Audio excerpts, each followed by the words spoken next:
حضرت مغیرہ بن شعبہ فرماتے ہیں کہ رسول اللہ صلی اللہ تعالی علیہ وآلہ وسلم آپ نے شب بیداری میں، قیام اللیل میں، رات کے وقت میں، تہجد میں حضور نے اتنے لمبے قیام کیے، اتنی لمبی اپنی رکعتوں میں قرات کی، یہاں تک کہ بڑی دیر تک کھڑے رہنے کی وجہ سے نبی اکرم صلی اللہ علیہ وسلم کے پاؤں مبارک جو ہیں وہ سوج گئے، آپ کی پنڈلیاں مبارک جو ہیں وہ سوج گئیں۔ تو اس کیفیت کو، اس حالت کو جس وقت صحابہ کرام نے دیکھا کہ عبادت الہی، وہ بھی نفلی عبادت جو ہے، اس کے اندر سرکار کی یہ کیفیت ہو گئی ہے، اور ابھی تک رسول اللہ صلی اللہ علیہ وسلم بدستور عبادت الہی جاری رکھے ہوئے ہیں، تو ان کے دل میں ایک سوال پیدا ہوتا ہے جو انہوں نے نبی کریم صلی اللہ علیہ وسلم کی بارگاہ عالیہ میں عرض کیا ہے۔ وہ کیا ہے سوال یہ ہوا، قیل لہ، سرکار سے عرض کیا گیا، تتکلف ھذا، کہ حضور کیا اتنی شدید عبادت کا، اتنی شدید قیام اللیل کا اور شب بیداری کا تکلف فرماتی ہیں آپ، یعنی تکلیف اٹھا کر، مشقت اٹھا کر یہ قیام اللیل کی عبادت اور تہجد جو ہے اس کو سرکار آپ ادا فرماتی ہیں۔ وَقَدْ غَفَرَ اللَّهُ لَكَ مَا تَقَدَّمَ مِن ذَنبِكَ وَمَا تَأَخَّرَ، حالانکہ اللہ پاک نے تو تمہارے اگلے پیچھلے معاملات سارے کے سارے آپ کو معاف فرما دیے۔ حضور آپ کو تو اب سب کچھ معاف ہے اللہ تعالیٰ کی طرف سے، لیکن اس کے باوجود آپ کو اتنی کیا ضرورت پڑی ہے کہ آپ اس حد تک اللہ تعالیٰ کی عبادت میں تکلف اور مشقت جو ہے اس کو برداشت کریں کہ آپ کی مبارک پنڈلیاں اور مبارک پاؤں جو ہیں وہ سوج جائیں، ان پر سوج آ جائے۔ تو رسول اللہ صلی اللہ تعالی علیہ وسلم نے اس بات کو سنتے ہی فوراً فی البدی یہ فکرہ ایک دم ارشاد فرما دیا کہ افلا اکون عبدا شکورا، اللہ کا، میرے اللہ کا مجھ پر اتنا فضل ہے، میرے اللہ کا مجھ پر اتنا احسان ہے، میرے اللہ کا مجھ پر اتنا کرم ہے، میرے اللہ نے مجھے اتنے مرتبے عطا فرمائے ہیں، اتنا قرب اللہ پاک نے مجھ کو عطا فرمایا ہے، تو ان قرب کے اور مراتب جو ہیں اور جو کچھ اللہ پاک کے انعامات ہیں، ان کے بدلے میں کیا مجھے اللہ تعالیٰ کا شکر گزار بندہ نہ بننا چاہیے؟ یہ امت کی تعلیم کے لیے ہے، امت کی تعلیم کے لیے ہے، وگرنہ تو سرکار دو عالم صلی اللہ تعالی علیہ وسلم نے اتنا قیام فرمایا ہے کہ یہاں تک کہ خدا تعالی بھی قرآن پاک کے اندر اپنے حبیب صلی اللہ علیہ وسلم کو مخاطب کرتے ہوئے فرمانے لگا قم اللیل الا قلیلا، اللہ پاک نے فرمایا جتنا قیام اللیل حضور آپ کرتے ہیں اس قیام اللیل کو ذرا کم کر دیجئے، کم کر دیجئے۔ تو یہ سرکار دو عالم صلی اللہ علیہ وسلم کی عبادت تھی، اور میرا تو خیال ہے یہ اکیلی حدیث ہی کافی ہے، ہاں جی، اس بات کو پہچاننے کے لیے کہ ہمیں اللہ پاک کی عبادت جو ہے اس میں کس طرح منہمک رہنا چاہیے۔ اور میں ابتدا میں بتا چکا ہوں کہ یہ بات فرض عبادت کی نہیں ہے۔ امام ترمذی نے جو عنوان قائم کیا نا، باب ما جاء فی عبادت رسول اللہ صلی اللہ علیہ وسلم، تو اس سے مراد فرائض والی عبادت نہیں ہے، بلکہ اس سے مراد عبادت نفلی عبادت ہے۔ تو اللہ پاک اس سے ہمیں سبق حاصل کرنے کی توفیق عطا فرمائے۔ حدیث تو میں نے ایک عرض کر دی، مگر میں آپ حضرات کو یہ بھی بتا دینا چاہتا ہوں کہ رسول اللہ صلی اللہ تعالی علیہ وسلم نے اللہ تعالیٰ کی عبادت یہ کب سے شروع کی؟ جہاں تک ہمیں معلوم ہوتا ہے کہ رسول اللہ صلی اللہ تعالی علیہ وسلم جب سے با ہوش و آواز ہوئے ہیں، سرکار دو عالم صلی اللہ تعالی علیہ وسلم نے اللہ تعالیٰ کی عبادت کی ہے۔ آپ کرتے رہے ہیں، اللہ تعالیٰ کی ہمیشہ عبادت کرتے رہے، مگر یہ تھا کہ جس وقت سرکار کی عمر شریف 40 برس کے قریب ہونے لگی تو نبی پاک صلی اللہ تعالی علیہ وسلم کی اب یہ کیفیت ہو گئی کہ سرکار کو بغیر عبادت الہی کے اور کچھ سوچتا ہی نہیں تھا۔ تو صحیح بخاری میں ہے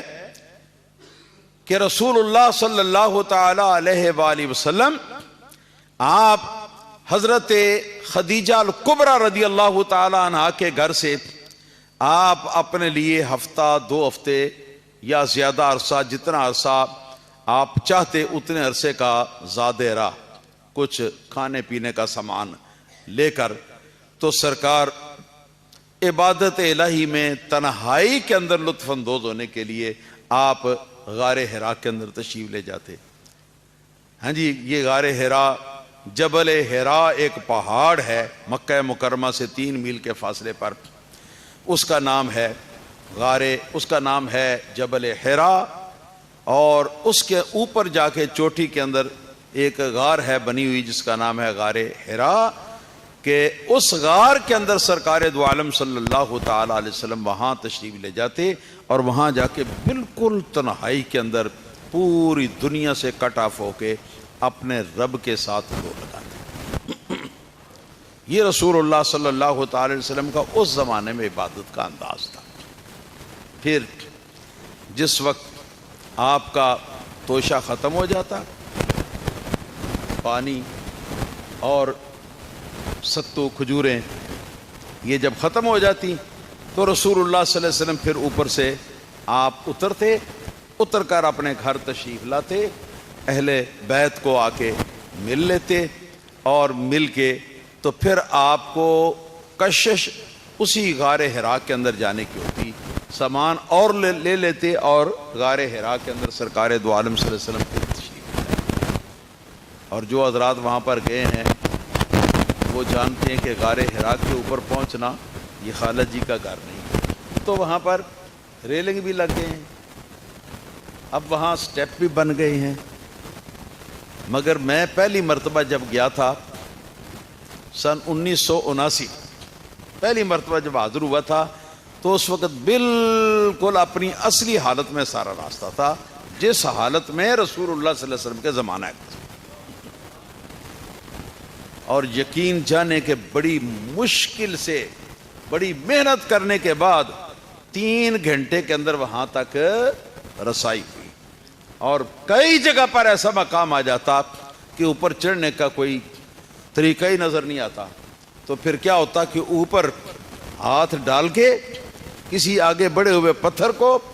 ہاتھ ڈال کے اور اس کے بعد جمپ لگا کے تو پھر اوپر جانا پڑتا۔ ہمارے 2 ساتھی تھے، ہاں جی، جو کہ کچھ دور تک جا کے تو پھر بیٹھ گئے اور کہنے لگے کہ حضور آپ جائیے، ہم اس سے زیادہ آگے جا نہیں سکتے۔ تو میں پھر اپنے ایک ساتھی کے ساتھ چلا گیا، ہم کل 4 تھے۔ اللہ اکبر، اللہ اکبر۔ وہ پہاڑ، جس پہاڑ کا نام تھا جبل حرا، اس کا نام آج ہے جبل النور، اور وہ غار اس کے اوپر جس کا نام غار حرا تھا، ہاں جی، اس غار کا اسلامی نام جو ہے وہ ہے غار نور، کیونکہ اسی غار کے اندر سرکار دو عالم صلی اللہ تعالی علیہ وسلم کو نبی اللہ پاک کی بارگاہ میں جو قرب ہے اس کا انتہائی درجہ اسی غار کے اندر سرکار کو حاصل ہوا تھا، اور اسی کا نور جو ہے اس غار کے اندر جگمگایا تھا۔ اب سرکار نے، اس سے ظاہر ہوا کہ ابھی آپ کو مبعوث نہیں فرمایا گیا تھا، یعنی تبلیغ نبوت کے لیے احکام نہیں جاری ہوئے تھے، تو تب سے سرکار اللہ پاک کی عبادت کرتے تھے۔ اب یہاں پر ائمہ دین نے یہ سوال ایک قائم کیا ہے کہ پھر حضور اس زمانے میں جو عبادت کرتے تھے وہ عبادت تھی کس طرح کی، کیسے عبادت؟ بعض نے کہا کہ وہ عبادت جو ہے نا، وہ کوئی حضرت آدم علیہ الصلوۃ والسلام کی شریعت کے مطابق عبادت کرتے تھے، بعضوں نے یہ کہا حضرت نوح علیہ السلام کی شریعت کے مطابق عبادت کرتے تھے، بعضوں نے کہا حضرت ابراہیم علیہ السلام کی شریعت کے مطابق عبادت کرتے تھے، بعضوں نے کہا حضرت موسیٰ علیہ السلام کی شریعت کے مطابق، اور بعضوں نے کہا حضرت عیسیٰ علیہ السلام کی شریعت کے مطابق سرکار دو عالم صلی اللہ علیہ وسلم عبادت کرتے تھے۔ مگر محققین نے فرمایا کہ اس طرح کے عقلی ڈھکوسلے جو ہیں وہ ہمارے رسول کریم صلی اللہ تعالی علیہ وسلم کے معاملے کے اندر قابل قبول نہیں ہو سکتے۔ تو پھر کیا تھا؟ جہاں تک معلوم ہو سکا ہے اس کی روشنی یہ تھا کہ مخلوق الہی سے کٹ کر دور ہو کر عین تنہائی کے اندر